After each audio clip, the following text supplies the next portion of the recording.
प्राचीन समय की बात है। अजबगढ़ नामक राज्य में कुबेर सिंह नाम का एक राजा राज्य करता था। राजा स्वभाव से बहुत ही दयालु था। वह गरीब और बेबस लोगों की हमेशा सहायता करता था। किसी गरीब पर जुर्म होते देखकर वह कड़ी कार्रवाई करता था। राजा के इसी स्वभाव से अजबगढ़ की प्रजा बहुत प्रसन्न रहती थी। राजा की भी एक ही इच्छा थी कि वह अपनी प्रजा को हमेशा खुश रख सके, लेकिन फिर भी राजा को हमेशा ऐसा लगता था कि उसकी प्रजा खुश नहीं है। इसीलिए अक्सर राजा प्रजा का हालचाल जानने के लिए भेष बदलकर शहर में घूमा करता था और लोगों की राय जाना करता था।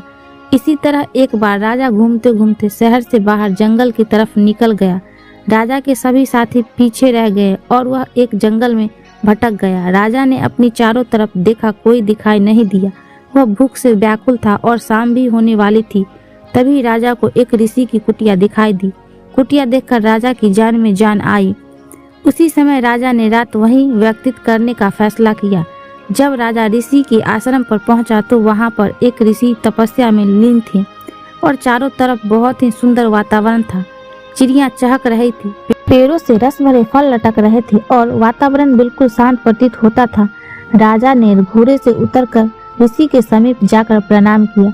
ऋषि ने वह आवाज सुनकर आंखें खोली तो एक सुंदर नौजवान युवक को सामने पाया, जिसके मुख से तेज झलक रहा था। राजा को देखकर ऋषि सब कुछ समझ गए। राजा ने ऋषि के रास्ता भटक जाने की बात बताई और वहां रात गुजारने के लिए अनुमति मांगी। ऋषि ने राजा को रुकने की अनुमति दी थी और राजा को खाने के लिए स्वादिष्ट फल दिए। जब राजा ने उन फलों को खाया तो राजा को वह फल अत्यंत मीठे और स्वादिष्ट लगे। राजा ने इससे पहले इतने मीठे फल कभी नहीं खाए थे। राजा ने ऋषि से फलों के इतने मीठे होने का कारण पूछा। राजा की यह बात सुनकर ऋषि ने कहा, यहाँ का राजा दयालु और न्यायप्रिय होगा।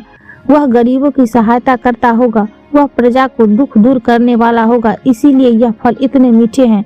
लेकिन राजा को इन बातों पर यकीन नहीं हो पा रहा था, पर राजा इन बातों को झुकला भी नहीं पा रहा था। इसीलिए राजा ने निरीक्षण करने का निर्णय लिया। सुबह होते ही राजा शहर की तरफ निकल पड़ा और राजधानी में वापस पहुंचने के बाद उसने अत्याचार करना शुरू कर दिया। उसने प्रजा पर कर बढ़ा दिए। अब राजा गरीबों को परेशान करने लगा। पूरे राज्य में हाहाकार मच गया। ठीक एक महीने बाद राजा फिर उसी जंगल में उस आश्रम पर जा पहुंचा। जब राजा ने उस आश्रम को देखा तो वह भौचक्का रह गया, क्योंकि जहां पर पहले पेड़ हरे भरे थे वह सब पेड़ सूख रहे थे। फलों में कीड़े लग रहे थे, चिड़ियां चीख रही थी। तभी घोड़े की आहट पाकर ऋषि अपनी कुटिया से बाहर आए और राजा को बिठाया। ऋषि ने राजा को ताजी फल खाने के लिए दिए। जब राजा ने फलों को खाया तो उसका पूरा मुंह करवाहट से भर गया। राजा ने ऋषि से फलों की करवाहट का राजा किस बात का जवाब देते हुए ऋषि ने कहा, अब यहाँ का राजा बदल गया है, जो प्रजा को दुखी करता है और प्रजा में करवाहट फैलाता है। इसीलिए सभी फलों का स्वाद कड़वा हो गया है। यह सब देखकर राजा बहुत प्रभावित हुआ और ऋषि को प्रणाम कर वापस लौट आया।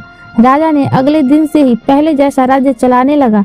वह फिर से लोगों की सहायता करने लगा और उसके बदलाव से फलों और प्राकृतिक में फिर से स्वाद आ गया और प्रजा फिर से सुखी रहने लगी। दोस्तों, इस कहानी का तात्पर्य यह है कि कभी किसी की जिंदगी में कड़वाहट नहीं घोलनी चाहिए, अन्यथा उस कड़वाहट का असर आपको अपने निजी जीवन में देखने को मिलेगा।